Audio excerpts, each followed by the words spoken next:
tentang muwalah. Apa muwalah, Pak? Jadi dalam wudu itu ada namanya muwalah, berkesinambungan, berturut-turut. Ya, wahya wajibatun fil qadim, dan ini hukumnya wajib dalam qaul qadimnya Imam Syafi'i. Jadi gini, Pak. Jadi ya dalam qaul qadimnya Imam Syafi'i, muwalah itu jadi kalau setelah kita misalnya membasuh muka, selanjutnya apa, Pak? Setelah membasuh muka, membasuh kedua tangan sampai siku. Itu langsung, Pak, nggak ada jeda. Itu namanya muwalah.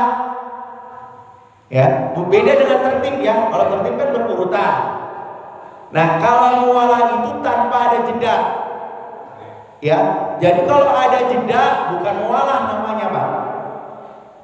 Jadi kalau dalam mazhab Imam Syafi'i dalam qaul qadimnya itu wajib muwalah, ya. Muwalah, ya.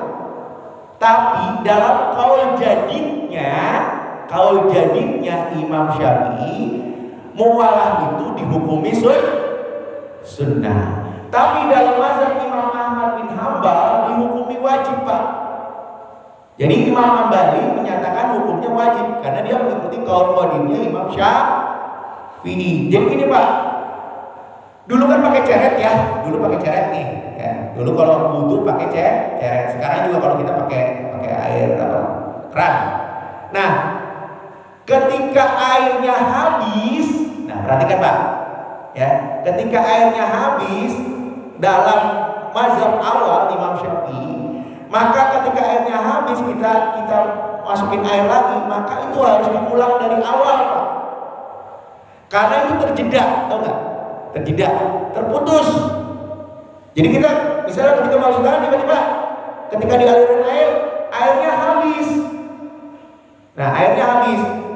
Nah, kalau airnya habis, kalau mazhab Syafi'i yang terdahulu dalam qaul qadimnya, maka kita ulangi dari awal. Paham di sini, Pak? Nah, tetapi kalau yang sekarang itu sunnah, maksudnya tidak wajib, Pak. Jadi kalau dalam mazhab Syafi'i, kalau misalnya tiba-tiba air keran kita mati, air keran kita mati, terjeda kan? Kemudian dalam berapa misalnya 1 menit tiba-tiba air ada lagi, gitu ya, maka dibolehkan kita lanjutkan, gitu loh, Pak. Paham di sini? Boleh kita lanjutkan selama ini belum kering, Pak. Apa? Anggota-anggota tubuh yang bekas wudunya belum kering, jadi nggak perlu lagi kita ulangi dari awal, kita lanjutkan saja. Nah, itu namanya muwalah. Jadi kalau dalam mazhab Imam Ahmad, Pak, kalau mazhab Hambali itu diulangi lagi kalau air mati dari awal, tapi dalam mazhab Syafi'i tidak, selama masih tersisa air itu masih ada di tubuh kita. Ya, makanya nggak usah dikeringin habis itu, Pak. Ya, nanti tiba-tiba air nyala lagi, maka itu kita boleh lanjut ya ke wudu selanjutnya atau anggota tubuh selanjutnya, namanya muwalah. Paham di sini apa ya? Nah, ini Pak, dihukumi sunnah. Dahulu dalam mazhab Imam Syafi'i dihukumi wajib, sekarang dihukumi sunnah. Nah, itu muwalah namanya, Pak. Nah, kemudian ketika setelah membaca tasmiyah